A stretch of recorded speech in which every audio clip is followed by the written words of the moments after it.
মনোনয়নপত্র বিতরণ এবং জমা নেওয়ার সংবাদটি প্রচার করে আসছেন। আপনাদেরকে এই জন্য ডাকসুর চিফ রিটার্নিং অফিসার সহ সকল রিটার্নিং অফিসার পক্ষ থেকে আপনাদেরকে ধন্যবাদ জানাচ্ছি এবং কৃতজ্ঞতা জানাচ্ছি। আমরা আজ মনোনয়নপত্র জমা দেওয়ার শেষ দিন ছিল। আজ পর্যন্ত আমরা ডাকসুতে মনোনয়নপত্র বিতরণ করেছিলাম 658টি। আজকে বিকেল 5টায় মনোনয়নপত্র জমা দেওয়ার সময় শেষ হয়েছে এবং আমরা সর্বমোট 509টি মনোনয়নপত্র জমা পেয়েছি। এর ভিতর 149টি মনোনয়নপত্র জমা পড়েনি, যেগুলো ছাত্রছাত্রীরা আমাদের এখান থেকে সংগ্রহ করেছিল। হল সংসদের মনোনয়নপত্রর জমার ডাটা আমরা এখনো পুরোপুরি সকল হল থেকে পাইনি। আমরা 9টা হল থেকে পেয়েছি। আমরা হয়তো এই 9টা হলের ডাটা আপনাদেরকে শোনাই দিতে পারি। ফজিলতুন্নেসা মুজিব হল থেকে জমা পড়েছে 36টি, কুয়েত মৈত্রী হলে জমা পড়েছে 31টি, শামসুন্নার হলে জমা পড়েছে 36টি, মুজিব হল 68টি, জরুলক হল থেকে 80টি, মহসিন হল থেকে 64টি, ফজল হক মুসলিম হল থেকে 65টি, সুফিয়া কামাল হল থেকে 40টি, জিয়া হল থেকে 78টি মনোনয়নপত্র হল সংসদ নির্বাচনের জন্য জমা পড়েছে। বাকি আরও 9টি হলের সংবাদ আমরা হয়তো আর একটু পরে পাবো, তখন হয়তো আপনাদেরকে বলতে পারবো। এই পর্যন্ত আমাদের গত 12 তারিখ থেকে আজকের আপডেট। আপনাদেরকে অসংখ্য ধন্যবাদ আমাদেরকে সহযোগিতা করার জন্য। আমাদের সংবাদগুলো আপনাদের মাধ্যমে সারা জাতির কাছে আপনারা পৌঁছিয়ে দিয়েছেন। আবারও আপনাদের প্রতি আমাদের কৃতজ্ঞতা।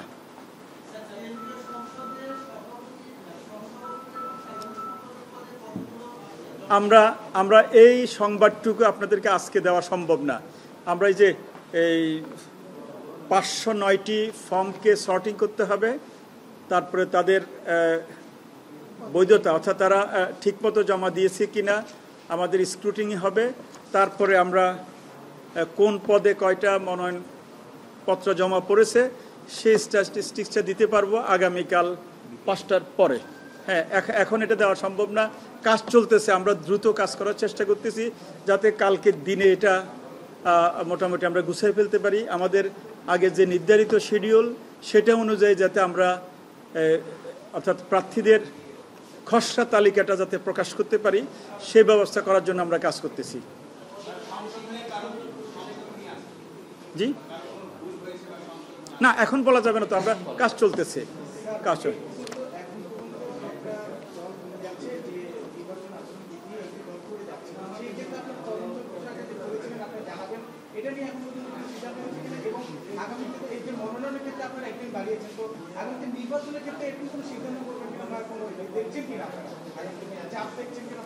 মারুফ ভাই একটু কি রেসপন্স করবেন? হ্যাঁ, হ্যাঁ হ্যাঁ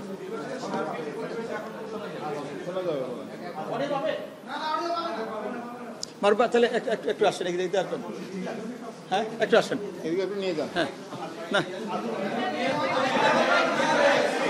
না আচ্ছা আচ্ছা আমরা আচ্ছা তাহলে আমরা বলে দিচ্ছি। আমরা একটা বিশেষ হলের কথা আপনারা জেনেছেন। আমরা সাথে সাথে তদন্ত কমিটি করেছি, জরুরি মিটিং করে। তদন্ত কমিটি কালকে সারাদিন রিপোর্ট তৈরি করে আমাদের হাতে দিয়েছে রাত্রে।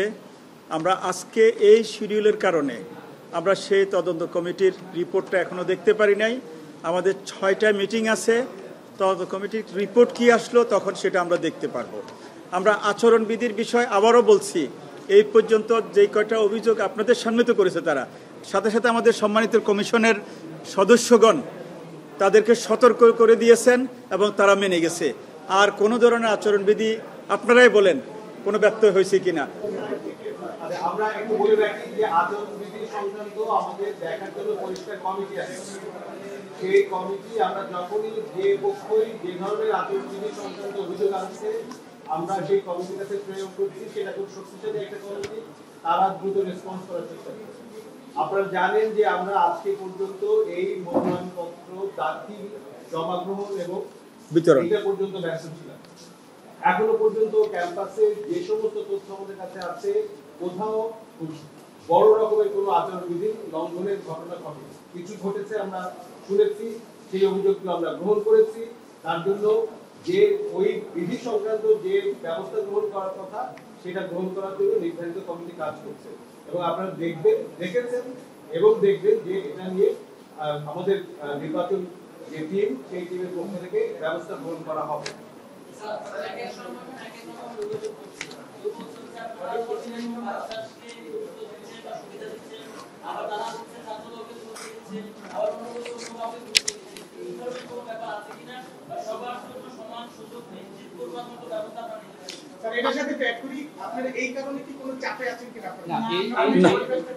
এই প্রশ্নটা অনেক পুরনো প্রশ্ন, মানে আজকে নমিনেশন সবাই জমা দিয়েছে এবং এটা কিন্তু অলরেডি আপনারা দেখেছেন যে বিশ্ববিদ্যালয়ে যে আমরা যে একটা দিন বাড়িয়েছিলাম সেটার কারণ ব্যাখ্যা করা হয়েছে যে ওই দিন প্রচন্ড চাপ ছিল, অনেক শিক্ষার্থী শেষ পর্যন্ত হল এবং কেন্দ্রের ফর্ম নিতে আসতেন, হয়তো তারা সংগ্রহ করতে পারেনি।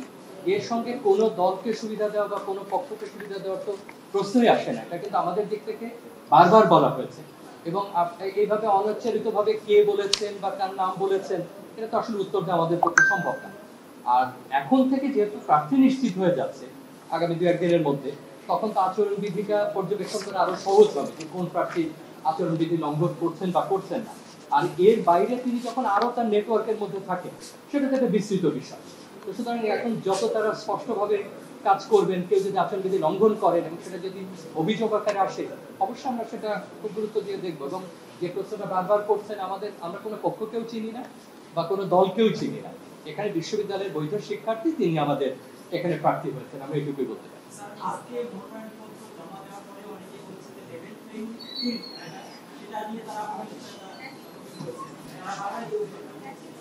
সেটা আপনাদের কাছে করছেন, আমাদের কাছে আমরা যখন নিয়েছি আমাদের কাছে এইটার কোনো অভিযোগ আমরা পাইনি।